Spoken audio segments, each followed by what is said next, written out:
please help me in welcoming to the stage this afternoon's speaker, Paco Cosentino.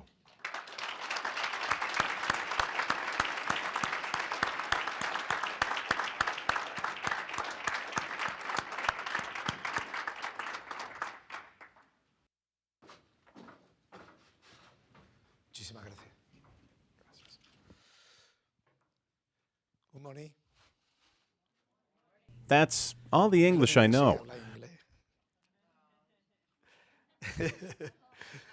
Well, first of all, apologies for my lack of English. I would like to congratulate the association for the great job it's doing. I'd like to thank John, its president, and Bill, its CEO.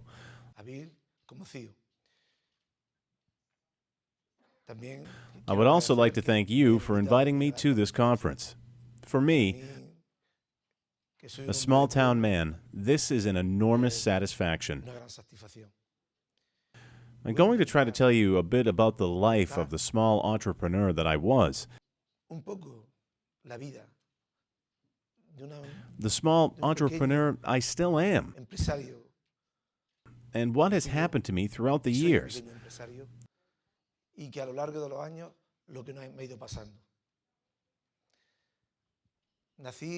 I was born in a very small town, population 5,000. My father had a small business. My mother had a food store, a small shop. I have to thank my parents for the education they gave me and my brothers. And I also have to thank them because they taught us how to be honest. That you can be a good person and still succeed in life. This is what I learned at home. And I also learned entrepreneurship. Undertake, fight, how to improve yourself, work, act, persevere, never quit. How to be a small entrepreneur.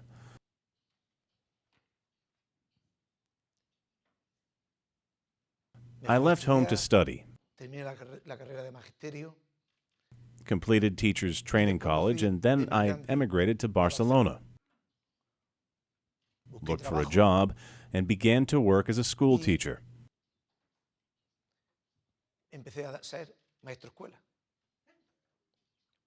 I was just 18 years old. I taught for a year, but I was attracted to business. I was eager not only to talk and explain, but to demonstrate what I was explaining and talking about. So I went back to my hometown. My father had a tiny business, 17 workers. In that town, at that time, in Spain, you had to pay a tax called the global profit tax. In order of size, my father's business was number 85. That is, in a town of 5,000, we were the smallest. And the first thing I did was to get to know the mountain range, the quarries. Every minute of my free time, in addition to working at the plant, my father's tiny factory, I went off to the quarries to get to know the mountains, to the point that one day, I recall, the gear stick of this Land Rover we had came off in my hand. I drove it so hard all over the mountain range, because the first thing I understood was that the first thing you must do is to know the product.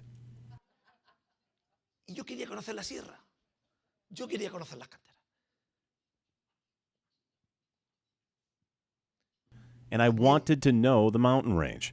I wanted to know the quarries. Another thing I did at that time was to fight for my father's company. Those quarries my father had, I fought for them as hard as I could. That was the year I went bankrupt for the first time.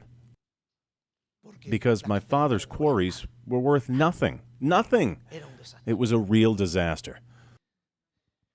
But at the same time, I did something else that I think is good in society. I became a counselor at my town council. I worked and worked, and when I finished work at 7 o'clock in the evening, I would work until 12 o'clock at night in the council seat of culture and the council seat of finance.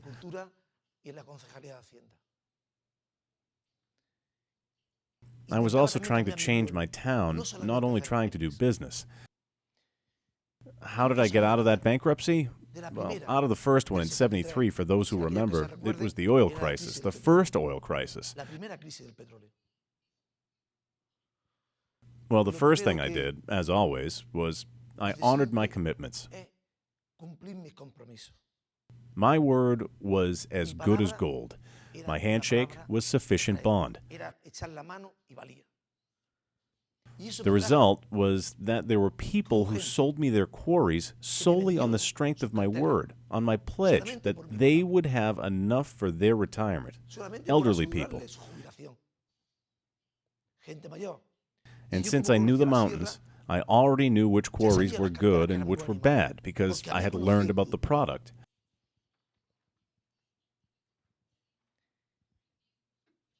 In 1977, I was able to purchase 2 good quarries. Those who have visited my town, and I invite you all to come, I really mean that, know that to get to the marble, you have to remove an overburden of soil. The year was 1977. I removed the soil overburden, and when I reached the rock, it turned out the marble was equally worthless, and I thought I knew everything. But no, I did not despair. I kept on fighting. I was working with a group of people as a team, and I refused to quit. At the end, I turned out to be right. Further down, we found the good marble. In 1982, our business went from being in 85th place to being number 1.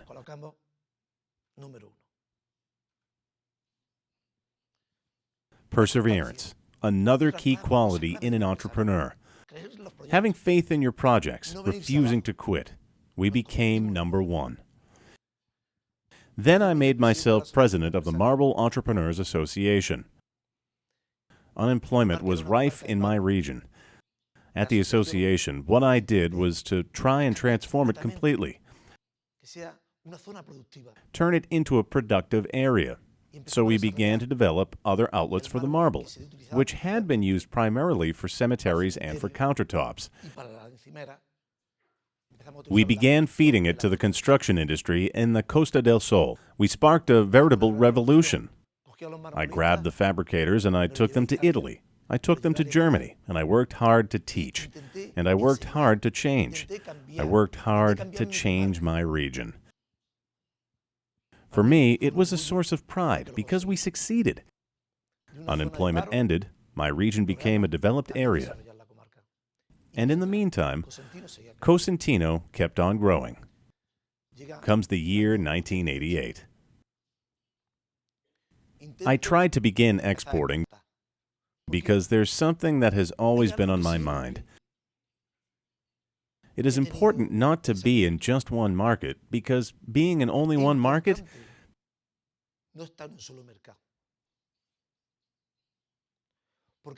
the world is global. To be in a single market is extremely dangerous because of the economic cycles. And throughout my life, I have seen this. If there isn't a crisis in one country, there is one in another. And if you happen to be in the country where the crisis is, it can be really tough on you. It was therefore very important to open up 2 new markets and also to have different products. Because I was very pro-environment, I tried to create a new product, a product that could be made from marble scraps, so that none of the marble would go to waste. That product was marble stone. I purchased Italian machinery. Since I was making a lot of money, the banks gave me a lot of money. me entrampé I ran up debt, y empecé and in 1989 I started selling the new product, primarily to the construction industry. That product was a total flop. un fracaso. Una Once again, I went bust. volví a arruinar.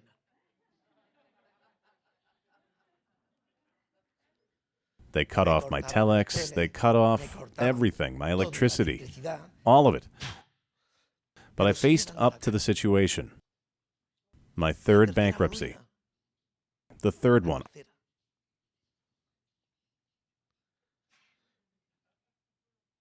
I will never forget. Let me tell you a story. Una anécdota. En el año 92, cuando la Olimpiada de In 1992, the year of the Olympics in Barcelona and the Expo of Seville, I was awarded the gold medal by the Junta de Andalucía for being the best Andalusian entrepreneur. That was in 1992. In 1993, not a single bank would accept an IOU from me. iba a decir de que Even for, I was going to say 500 euros. Heck, not even.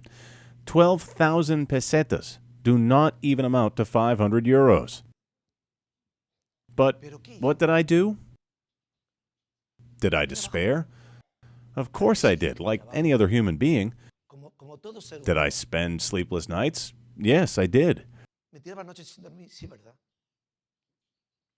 I'll never forget watching my son, Eduardo, at the factory with a piece of cardboard on the floor. Con un cartón en el suelo.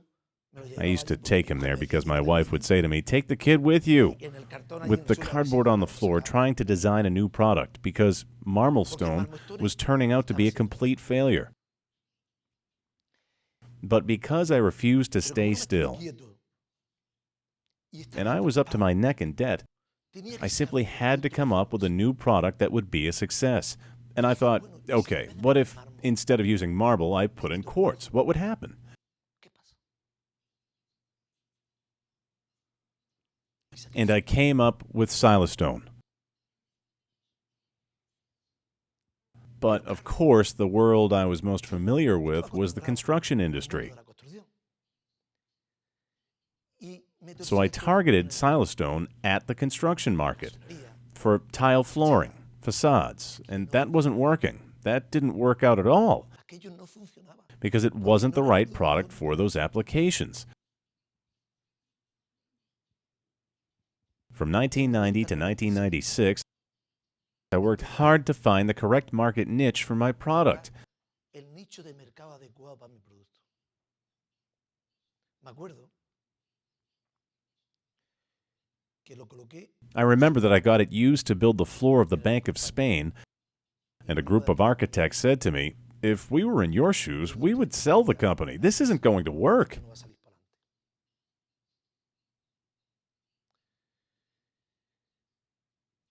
Como no paraba de moverme, Because I didn't stand still for a moment and I kept traveling, one day an Israeli client came and said to me, israelita,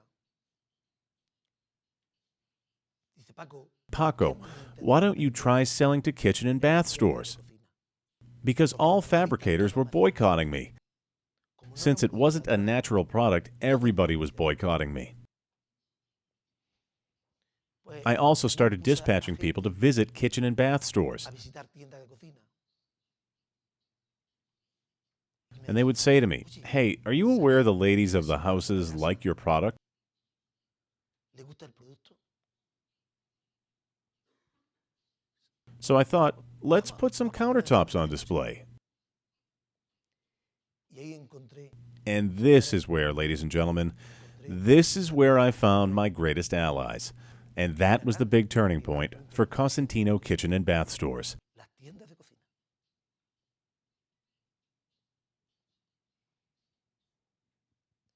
This is why today I want to seize this opportunity to thank En you. este momento la oportunidad que tengo, You, the numerous kitchen and bath stores, and the designers that I know are in the audience. You are all part of Cosentino. Because thanks to you, Cosentino is what it is today. When we started placing displays in kitchen and bath stores, the lady of the house didn't pay any attention to whether the material was natural or not. no se fijaba si era natural o no natural. La señora What the lady of the house se paid fijaba attention to was en the el design, diseño, en el color, color, en la durability, durabilidad. whether the en que material matched her le iba bien furniture. con su mueble, She que era un wanted a sitio pleasant agradable. environment. And this is when Silestone began to take Y ahí off empezó again. el resurgir de Silestone. Pero también But quiero hacer here's otra another reflexión. thought. Todo Every producto product has its place. puede tener su sitio. The Lo difícil difficult thing is to find the right market el niche for nicho it. de mercado adecuado. I was bent on pushing Silestone into construction. Y este Yet producto this product was best suited for a market that nobody cared about because it involved selling 10, 12 square feet, extremely small surfaces, kitchen porque una countertops. superficie, una encimera de cocina. Today, we are present in more than 60,000 stores.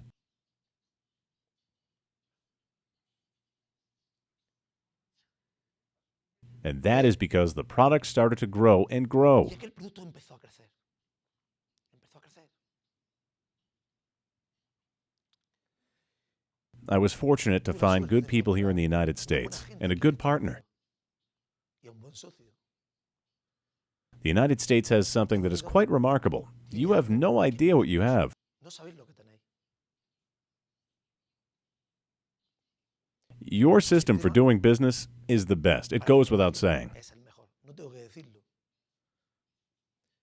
We started doing business in the United States, and when we started doing business in the United States, the growth was El exponential. crecimiento fue exponencial.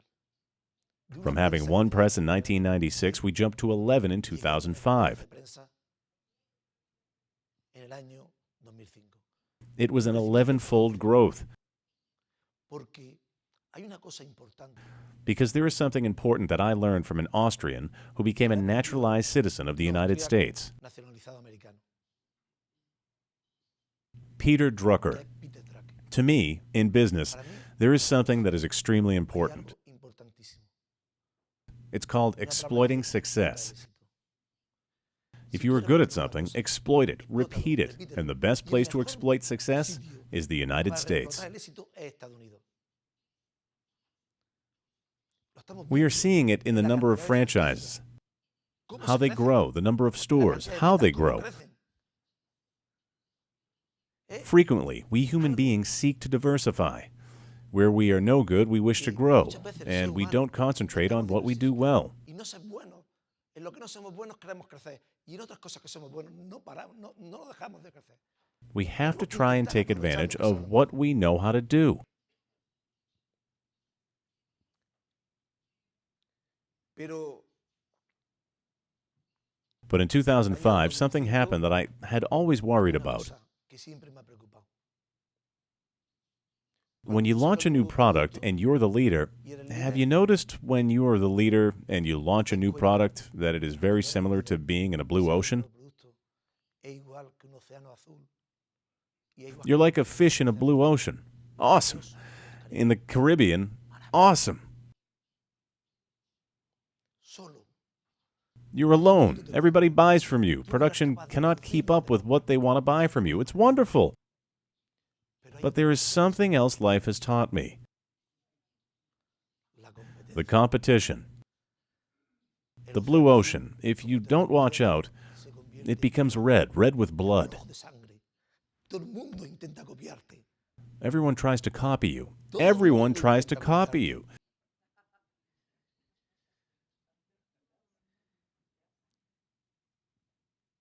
What are you to do? Que cuando If you rest in your laurels, you are dead. estás muerto. En la In empresa no business, te you puedes cannot confiar. let down your guard. Tienes que tener una You have to confianza improve continua. continuously. Tienes You que need marcar to una maintain a diferencia competitive advantage. constantemente. Non-stop. That is the Esa es la entrepreneur's misión del mission, empresario. No to parar de never stop innovating. La innovación Innovation is crucial to an enterprise. de una empresa. Aquel que no innova He who does not innovate is dead. Innovation. Too often we think it is this terrific idea that rushes into your head and click, turns on a light bulb. It's not like that at all. Innovating means doing what others are not doing. And to achieve that, it is good to go out and visit, see and copy the different cultures, and strive to integrate them.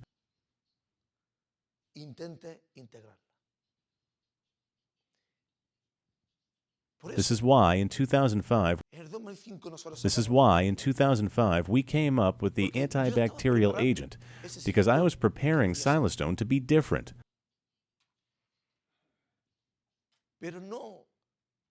One last word on innovation, before we move on to other topics. This is a subject that has always been on my mind. Innovation can save you from many a crisis.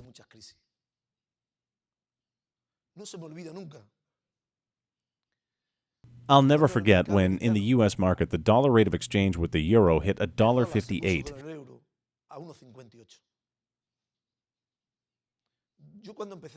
When I first began exporting to the U.S. market, the dollar was at 80 cents.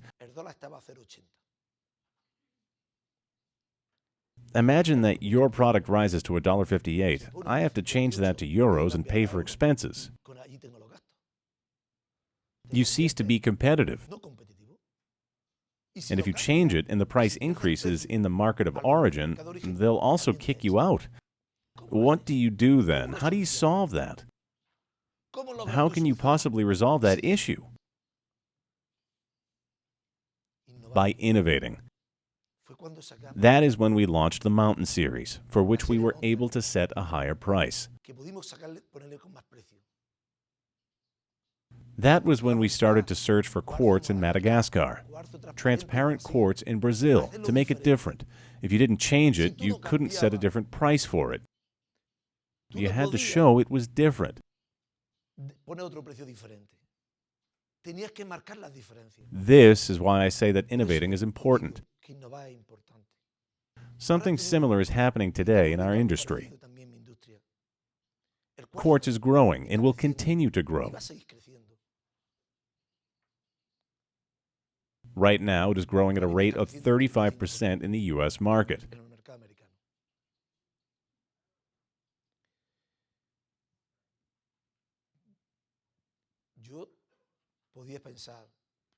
I could say to myself, why should I trouble myself any further? Floating as I am in a blue ocean of growth. I have again worked hard to come up with a new product. It has taken 5 years of research. We have worked hard to integrate the culture of glass, the culture of ceramic, and the culture of quartz in a new product, Decton.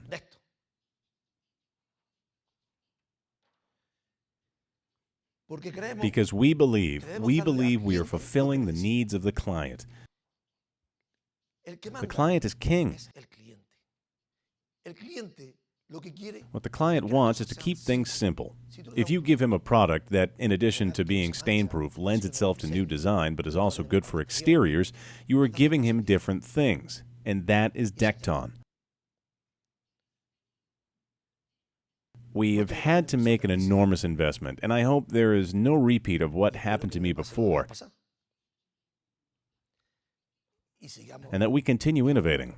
What I'm trying to say to you is, never stop innovating.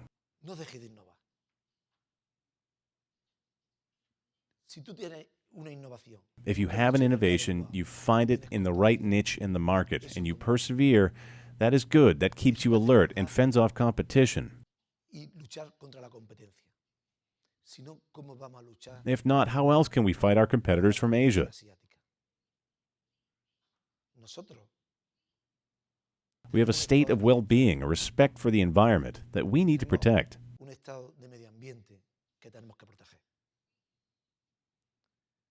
How are we going to compete? Primarily through innovation. And this is one of the keys to Cosentino. The other one is being global. What does being global mean to us? There is an idea out there that innovation always has to do with products. Nothing is further from the truth. Muchas veces We often think that to innovate, we need new products. Not at all. también se puede innovar en la You can also innovate through distribution. You can also innovate también se through the puede way you innovar en la sell. forma de vender. Y los And your productos products can trabajan. perhaps be made by someone else. Con el nuevo, nosotros We are growing through a new system. Centers. We currently have 90. We open more every year in the United States. This year, we are going to open 8 of them. We already have more than 30 in the United States. And the whole purpose is to try and get closer to the client. But we act not thinking only in terms of the U.S. market. We are thinking globally because we know what I said before. Today, the U.S. market is growing. We have seen in the past few weeks how some of the emerging markets are approaching a state of crisis. Europe is emerging from a crisis, and all these things have to be balanced against each other, not least the games countries play with their currencies. The fact is that currency devaluation can turn you from being competitive to non-competitive. This is why I believe that being global is so extremely important.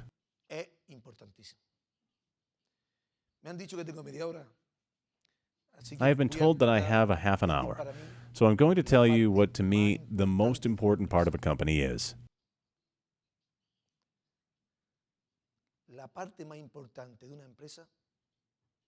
People are the most important part of a company. They are the culture of the company. Innovation, globalization, and people. You have to try and choose the very best. You have to surround yourself with people who are more intelligent than you. You have to give those people a leading role. You have to ensure that those people are the leading actor in their movie. You have to ensure that those people have fun. But above all, you have to ensure that there is a DNA that identifies the people from your company.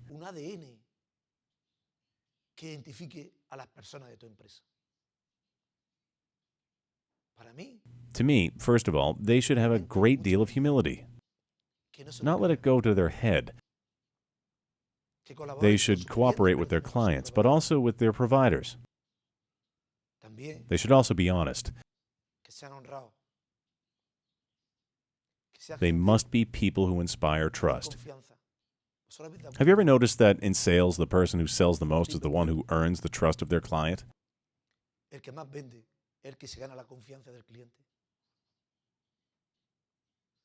This is why it is important to select people who inspire confidence. Have you ever noticed that the majority of companies listed in the stock exchange do not have assets in real estate? They have a culture, they have people, they have know-how. This is why my advice is, surround yourself with good people. But I have one final message for you. Have fun in your work. You only live once. And you have to have fun at work. And the work of an entrepreneur is wonderful. You go up, you go down, you fall, you get up again. Yes, it's true. But you live life to the fullest because you have to make the most of your life. So, congratulations to all of you. The business life is worth living. Thank you very much.